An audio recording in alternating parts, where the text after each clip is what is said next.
Este é um audiolivro com narração automática gerada pelo Google. Livro A Queda de um Anjo, romance, por Camilo Castelo Branco. Capítulo 1 O Hero do Conto. Calisto Eloy de Silos e Benevides de Barbuda, morgado da Agra de Freimas, tem hoje 49 anos, por ter nascido em 1815, na aldeia de Caçarelhos, termo de Miranda. Seu pai, também Calisto, era cavaleiro fidalgo com filhamento, e 16º varão dos Barbudas da Agra. Sua mãe Dan Basilissa Escolástica, procedia dos Silos, altas dignidades da igreja, comendatários, sangue limpo já bom sangue no tempo do senhor rei Dom Afonso I, fundador de Miranda. Fez seus estudos de latinidade no Seminário Bracharense, o filho único do morgado da Agra de Freimas, destinando-se a doutoramento em utroque jure. Porém, como quer que o pai lhe falecesse, e a mãe contrariasse a projetada formatura, em razão de ficar sozinha no solar de Caçarelhos, Calisto, como bom filho, renunciou à carreira das letras, deu-se ao governo da casa algum tanto, e muito à leitura da copiosa livraria parte de seus avós paternos, e a maior dos doutores em canones, conegos, desembargadores do eclesiástico, catedráticos, chantres, arcediagos e bispos, parentela ilustricíssima de sua mãe. Casou o morgado ao tocar pelos 20 anos, com sua segunda prima Dom Teodora Barbuda de Figueiroa, morgada de Travanca, senhora de raro aviso e muito apontada em amanho de casa, e ignorante mais que o necessário para ter juízo. Unidos os dois morgádios, ficou sendo a casa de Calisto a maior da comarca, e com o rodar de 10 anos, prosperou a olho, tendo grande parte neste incremento a parcimônia a que o morgado circunscreveu seus prazeres, e por sobre isto, o gênio caínho e apertado de Dom Teodora. Remenda teu pano, chegar-te-á ao ano, dizia a morgada de Travanca, e aferrada ao seu adágio predileto, remendava sempre, e sergia com perfeição justamente admirada entre a família, e falada como exemplo na área de 4 léguas ou mais. Enquanto ela recortava o fundilho ou apanhava a malha rota da pinga, o marido lia até noite velha, e adormecia sobre os enfolhos, e acordava a pedir contas à memoria das riquezas confiadas. Os livros de Calisto Eloy eram cronicões, historias eclesiásticas, biografias de varões preclaros, coreografias, legislação antiga, forais, memórias da Academia Real da História Portuguesa, catalogos de reis, numismática, genealogias, anais, poemas de cunho velho, etc. Respeito a idiomas estranhos, dos vivos conhecia o francês muito pela rama, porém o latim falava-o como língua apropriada, e interpretava correntemente o grego. Memoria prompta e cultivada com aturado e indigesto estudo, não podia sair-se com menos de um erudito em história antiga, e repositório de notícias miúdas, sobre factos e pessoas de Portugal. Consultavie-me os sábios transmontanos, como juiz indeclinável em decifrar cipos e inscrições, em restabelecer épocas e sucessos controvertidos por autores contraditórios. Sobre castas e linhagens, coisa que ele tirasse a limpo, não dava pé a acento agudo a dúvida nenhuma. E a ele desenterrar geração já sepultada há 700 anos, e provar que na era de 1201, Dom Fuas Mendo casara com a filha de um mesteiral, e Dom Dórcia se havia sujado casando mofinamente com um pajem da lança de seu irmão Dom Paio Ramírez. Farpeados pela viperina língua dele, os fidalgos provincianos retaliavam quanto podiam a prosapia dos Benevides, propalando que naquela família se gerara um clerigo grande femieiro, beberrão e lambaz, a quem o santo arcebispo D. Frei Bartolomeu dos Martires uma vez perguntara que nome havia, e como quer que o padre respondesse Onofre de Benevides, o arcebispo acudira dizendo, melhor vos acertará com o nome, segundo a vida que fazeis, quem vos chamará de Bene Bibis e Meio Vives. O remoque, talvez por ser de santo, era medianamente engraçado e pouco para afligir. Assim mesmo Calisto Eloi a conta desta injúria dos fidalgos comarcãos, tanto lhes esgravatou nas gerações, que descobriu radicalmente serem quase todas de má casta. É superfluo dizer-se a qual doutrinação política pende o ânimo do morgado da Agra de Fremas. Estava com a decisão das cortes de Lamego. Fizera-se nelas, e cuidava ter assistido em 1145, aquele congresso mitológico, e ter conclamado com Gonçalo Mendes da Maia, o lidador, e com Lourenço Viegas, o espadeiro, nos liberi sumus, rex noster libera est. Todavia, se assim fossem todos os doutrinários políticos, a gente apodrecia na mais refestelada paz, e supina a ignorância do andamento da humanidade. Calisto Eloi de Silos e Benevides de Barbuda queria que se venerasse o passado, a moral antiga como um monumento antigo, as leis de João das Regras e Martim Docem, como o Mosteiro da Batalha, as ordenações manuelinas como o Convento dos Jerônimos. O mal que daqui surgia ao gênero humano, a falar verdade era nenhum. Este bom fidalgo se lhe tirassem o cestro de esmiuçar desdouros nas gerações das familia patriciatas, era inofensiva criatura. Deste senão a causa foi um chamado livro negro, que herdara de seu tio-avô Marcos de Barbuda Tenazes de Lacerda Falcão, genealógico pavoroso, o qual gastara 60 dos 80 anos vividos, a coligir borrões, travessias, mancébias, adulterios, coitos danados, e incestos de muitas familiar naquelas satanicas costaneiras, denominadas Livro Negro das Linhagens de Portugal. Em suma, Calisto era legitimista quieto, calado, e incapaz de empecer a roda do progresso, contanto que ele não lhe entrasse em casa, nem o quisesse levar consigo. Prova cabal de sua tolerância, foi ele aceitar em 1840 a presidência municipal de Miranda.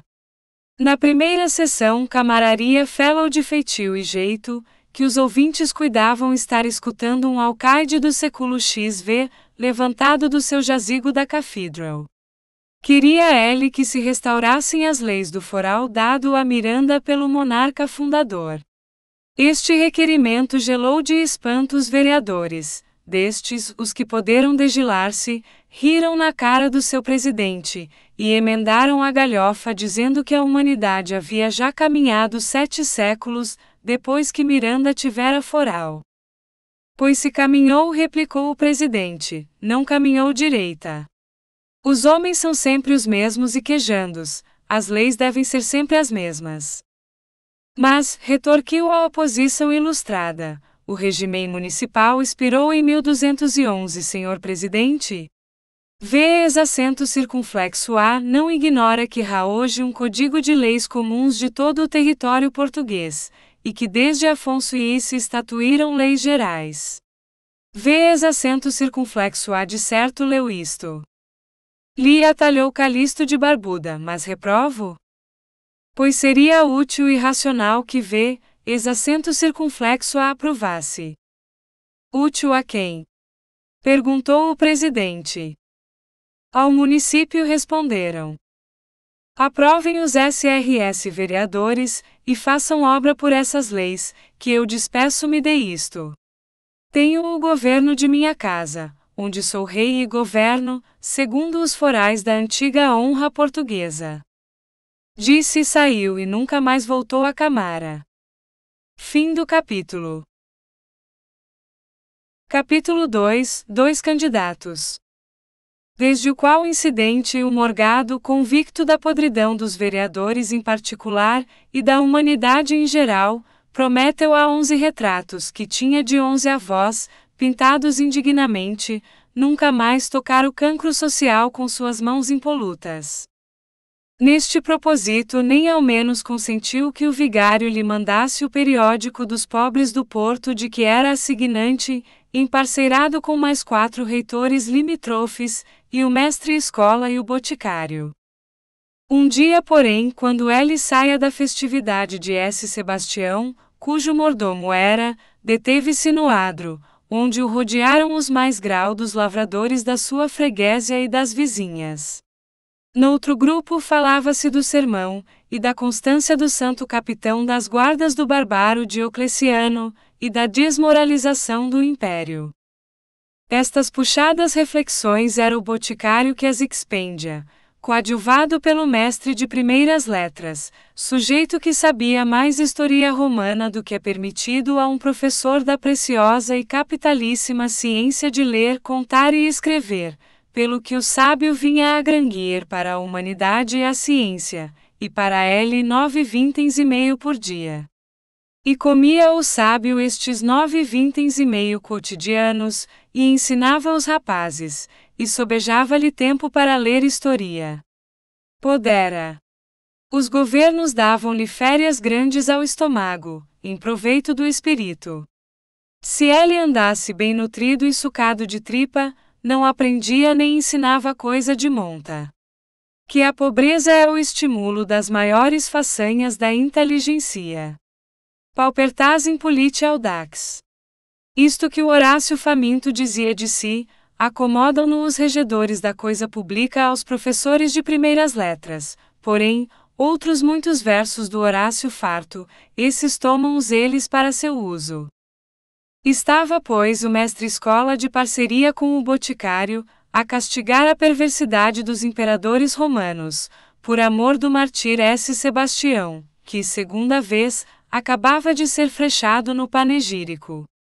Neste comenos abeirou-se deles Calisto Eloi, e para logo se coaram as duas capacidades, em referência ao Salomão da terra. Que dizem vossemesses? Perguntou Calisto benignamente. Continuem. Parece que falavam do santo. É verdade, senhor Morgado, acudiu o boticário, ajustando os colarinhos percussientes ao lóbulo das orelhas, escarlates do atrito da goma. Falávamos na malvades dos imperadores pagãos. Sim, disse Calisto com proeminência declamatória, sim. Horrorosos tempos aqueles foram. Mas os tempos atuais não se diferenciam tanto dos antigos, que possamos em consciência e ciência, encarecer o presente e praguejar o passado. Diocleciano era pagão, cego à luz da graça. Os crimes dele hão de ser contrapesados e descontados na balança divina, com a ignorância do delinquente. Ai, porém, dos que prevaricaram fechando olhos à luz da notoria verdade, a fim de se fingirem cegos. Ai dos ímpios, cujas entranhas estão afistuladas de herpes. No grande dia, funestíssima há de ser a sentença deles, novos Caligulas, novos Tibérios, e Dioclecianos novos. Relanceou o farmacêutico uma olhadela esguelhada ao professor, o qual, abanando 3 vezes e de compasso a cabeça, dava assim a perceber que abundava na admiração do seu amigo, e com socio erudito em história romana. Obrigado às orelhas do auditório atento, Calisto, entoada de Ezequiel, continuou. Portugal está alagado pela onda da corrupção, que subverteu a Roma imperial. Os costumes de nossos maiores são metidos a riso. As leis antigas que eram o baluarte das antigas virtudes, dizem os psicofantas modernos, que já não servem à humanidade, a qual, em consequência de ter mais 7 séculos, se emancipou da tutela das leis. Alusão bervada aos vereadores de Miranda, que discreparam do intento restaurador do foral dado por D. Afonso. Vinham a ser psicofantas os colegas municipalenses. Credite postere, exclamou Calisto Eloi com ênfase, nobilitando a postura. O latim não lhe entenderam, salvo o mestre-escola que antes de ser sargento de milícias, havia sido donato no convento dominicano de Vila Real. E repetiu, credite postere. Nesta ocasião, saiu da igreja a senhora assento circunflexo a Dom Teodora Figueiroa, e disse ao esposo. Vem daí, Calisto. Vamos jantar que é 1h, e já lá vai o padre pregador para casa. Engoliu o Morgado 3 freizes de polpa que lhe inflavam os bocios, e foi ao jantar, sacrificando-se à regularidade das suas horas inalteráveis de repasto. Ficaram o boticário e o professor de primeiras letras, e mais os lavradores, ruminando as palavras do fidalgo, e glosando-as de notas ilustrativas, ao alcance das capacidades. Um dos mais graves e anciãos lavradores, regedor ensaiado e ponto nos entremeses do intrudo, exclamou: aquilo é que dava um deputado às direitas. Um homem assim, se fosse a Lisboa falar ao rei, as contribuições haviam de acabar. Isso não perdoará você-me, tio José do Cruzeiro, observou o mestre-escola, os impostos é necessário paga-os. Sem impostos não haveria rei nem professores de instrução primária, observem a modéstia da gradação, nem tropa nem anatomia nacional. O mestre-escola havia lido repetidas vezes no periódico dos pobres, as palavras autonomia nacional. Falhou-lhe desta feita a memoria, lapso que não destoou em nenhumas orelhas, exceptuadas as do boticário que resmungou. Anatomia nacional. Que é? Perguntou ao farmacêutico um estudante de clerigo. Parece-me que é asneira, respondeu o outro com certa indecisão. Prosseguiu concluindo o mestre-escola. E portanto os tributos, tio José do Cruzeiro, são necessários ao Estado como a agua aos milhos. Ora agora que rá muito quem bebe o suor do povo, isso rá, e aqueles que deviam ser bem pagos, são os que menos comem da Fazenda Nacional. Aqui estou eu que sou um funcionário indispensável à pátria, e receberia 190 réis por dia, se não trouxesse rebatidos 6 recibos a 36%, de modo que venho a receber 6 e 5. Que paz! O senhor Morgado disse bem, estamos chegados aos tempos dos Dioclecianos e Calígulas. O auditório já vacilava em decidir qual dos dois era mais talhado para ir falar ao rei a Lisboa, se Calixto, se o mestre-escola. Fim do capítulo. Capítulo 3 – O demonio parlamentar descobre o anjo. Fermentou na mente dos principais lavradores e parochos das freguésias do círculo eleitoral, a ideia acento agudo há de levar ao parlamento o morgado da Agra de Freimas.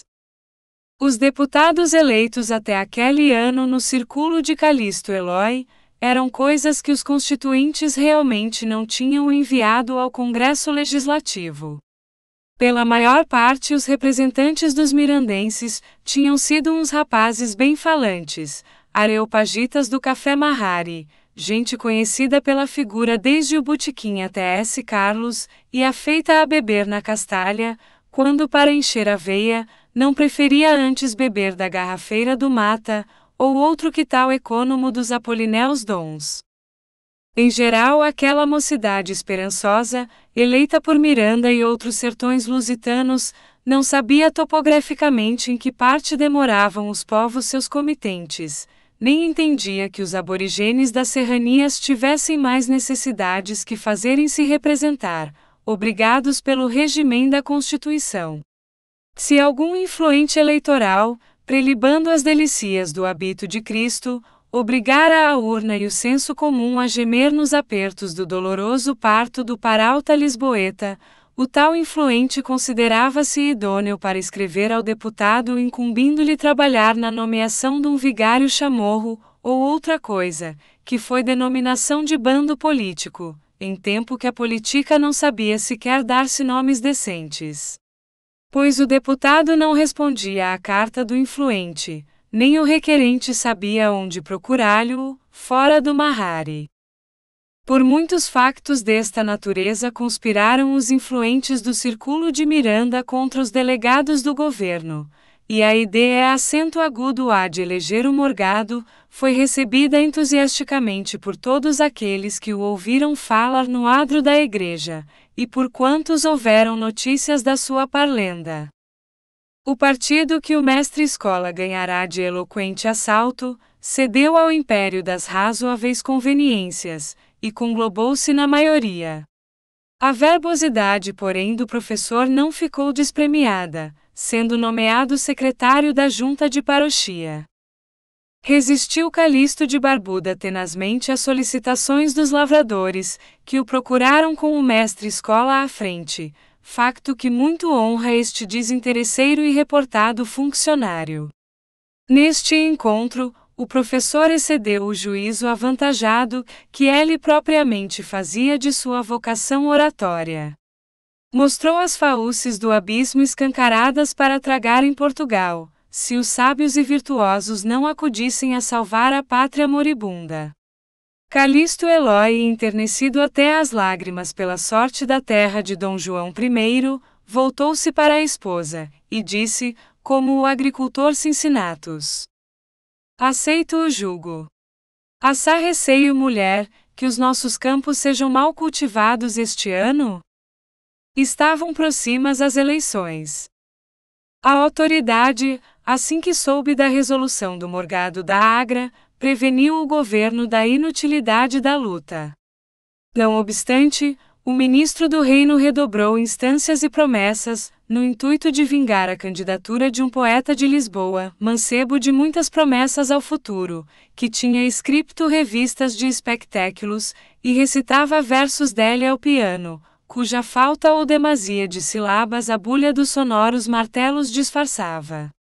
Redargue o administrador do conselho ao governador civil, que pedia sua demissão para não sofrer a inevitável e desairosa derrota.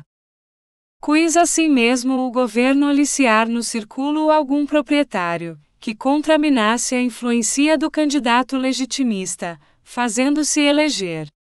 Alguns lavradores menos aferrados à candidatura de Calixto, lembraram a autoridade e o professor de instrução primária, estropeando phrases dos discursos dele proferidos na botica. O administrador riu-se e mandou-os bugiar, como parvoinhos que eram. Por derradeiro, o governador civil fez saber ao ministério que os povos de Vimioso, Alcaniças e Miranda se haviam levantado com selvagem independência, e tinham fugido com a urna para os desfiladeiros das suas serras. Pelo conseguinte, não pôde ser proposto o poeta que, beliscado na sua vaidade, assanhou-se contra o governo, escrevendo umas feras objurgatórias, as quais, se tivessem gramática à proporção do fel, o governo havia de pôr as mãos na cabeça e demitir-se. À exceção de uma lista, o Morgado da Agra de Freimas teve-as todas. A que não tinha o nome simpefícuo aos eleitores, votava em Brás Lobato, professor de instrução primária, secretário da junta de parochia, e ex-sargento das milícias de Mirandela. Parece que votara em si, o mestre-escola. Afinal, maculou a alvura do nobilíssimo desprendimento com que perorrara em pró da eleição de Calixto. Fragilidade humana. Principiou desde logo, o Morgado eleito a refrescar a memória com as suas leituras de história grega e romana. Era isto entroixar ciência e enfreixar flores para o parlamento. Depois releu a legislação dos bons tempos de Portugal, a fim de restaurar os costumes desbaratados, fazendo remoçar as leis, que haviam sido o tabernáculo da moral humana guardado pelo temor de Deus. Tosquenejam muitas noites sobre os bacamartes pulvérios, e desde que a manhã raiava até horas de almoço, ia à margem do Douro que lhe lambia a auréa da quinta, declamar como Demóstenes nas ribas marítimas, ao estridor de uma açude e das rodas de duas azenhas. Os moleiros que o viam bracejar e lhe ouviam o vozeamento, benziam-se pensando que o sábio tresleira, ou coisa má lhe entrara no corpo. A senhora assento circunflexo a Dom Teodora Figueiroa, vendo o marido assim tresnoitado, seguia-o às vezes de madrugada e espreitava-o de um cabeço sobranceiro ao rio, e benzia-se também, dizendo, dão-me com um homem doido. Chegou o tempo de partir para a capital. O deputado mandou adiante por Almocreve 2 cargas de livros, nenhum dos quais tinha menos de 150 anos. Seguia-se na conduta dos machos portadores, uma carga de persunto e orelheira, substância cotidiana da alimentação de Calixto Eloy. Depois, outra carga de ancoretas de vinho velho, e na entrecarga uma garrafeira com 2 dúzias de garrafas de vinho, que competia a antiguidade com a fundação da companhia. A guarda-roupa do procurador dos povos era modesta, salvo o chapéu armado, calção de tafetá e espadim, com que ele, na qualidade de fidalgo cavaleiro, costumava contribuir para a majestade das procissões de Miranda pegando ao pélio. A pessoa de Calixto Eloy de Silos e Benevides de Barbuda foi em liteira, e chegou a Lisboa ao 15º dia de jornada, trabalhada de perigos, superiores à descrição de que somos capaz. De propósito, saltamos por cima dos pormenores da partida, para não descrever o quadro lastimoso do apartamento de Calixto e Teodora. O apartamento de Teodora e Calixto era título para 2 capítulos de lágrimas. Fim do capítulo. Capítulo 4 – Asneiras da erudição. Por fins de janeiro, chegou Benevides de Barbuda a Lisboa, e alugou casa no bairro de Alfama, por lhe terem dito que naquela porção da Lisboa antiga, a cada esquina havia um monumento à espera de arqueólogo competente. Ao cabo de 3 dias, Calixto mudou-se para a rua mais limpa, supondo que os lamaçais de Alfama haviam tragado os monumentos lamaçais em que ele desastradamente escorregara, e de onde saíra mal limpo, e assoviado por marujos e colarejas, seus vizinhos mais chegados. Mau agouro. A primeira quimera de Calixto, seu tanto ou quanto cientifica, atascara-se na lama daquela parte de Lisboa, que devia de ser a inclita Ulícia de Luís de Camões. O deputado, sem embargo de ir habitar o 4º andar de uma casa lavada de ares e muito desafogada na Rua da Procissão, quis-se parecer que a atmosfera da capital não cheirava bem. Abriu um dos seus livros velhos, intitulado Do Sítio de Lisboa, etc., por Luís Mendes de Vasconcelos, e leu. E assim de todo o território de Lisboa, parece que da terra, fontes e rios, respiram suavíssimos vapores, amigos da natureza humana, porque é coisa certíssima que a benignidade dos ares deste sítio, não só é por natureza deleitosa, pelo seu temperamento, mas de grandíssimo proveito para algumas doenças, etc. Calixto Eloy fechou o livro e disse de si para consigo, tomando uma vez de rapé. O meu clássico não podia mentir. Este mau cheiro é desconcerto da minha membrana pituitaria. E alcatroou 2ª vez, as bentas com uma pitada desinfectante. Pareceu-lhe também pesada e salobra a agua. Recorreu ao seu clássico Luís Mendes no artigo Agua, e leu que o chafariz de El-Rei dava uma linfa gostosa e de suave quentura, a qual limpava a garganta de toda a roquidão, e afinava as vozes, e assim dizia o clássico, não errará quem disser que ela é causa das boas vozes que em Lisboa docemente ouvimos cantar, e também dos bons carões que conservam as mulheres. Enquanto aos bons carões das mulheres, Calixto, que de um relancear honesto de olhos, observara os rostos pálidos e esgrouviados, de algumas senhoras de Lisboa, não podendo arguir de falácia o dizer de Luís Mendes, é tribui-o à degeneração dos costumes e raças, o descarnado e amarelido das caras. No tocante à suavidade das vozes ficou indeciso, não querendo desmentir o seiscentista, nem formar conceito por uns grunhidos de cantarola bárbara com que os vendilhões pregoavam os comestíveis. Todavia, como a agua do chafariz de El-Rei aclarava o órgão vocal, e Calixto, à força de berrar ao pé da açuda e as enhas estava um tanto rouco, mandou buscar um barril daquela salutífera agua, que o Mendes de Vasconcelos compara à das fontes camenas. Bebeu a tripa forra ao deputado, e teve uma dor de barriga precursora de febres quartãs. Valeu-se ainda do seu clássico, e por conta dele mandou buscar a pimenteira outro barril de agua, a qual, diz o citado autor, se busca para os doentes de febres. O velho criado e enfermeiro, quando viu o seu amo encharcado e cada vez pior, foi de moto próprio em cata do cirurgião, o qual deu um morgado rijo e fero em 15 dias com algumas beberagens quinadas. Desde então Calixto Eloy não bebeu senão vinho e melhorou da garganta e do espírito, um tanto quebrantado, recitando... Esperamos que você tenha gostado desta prévia. Para continuar ouvindo este audiolivro no Google Play Livros, use o link na descrição do vídeo.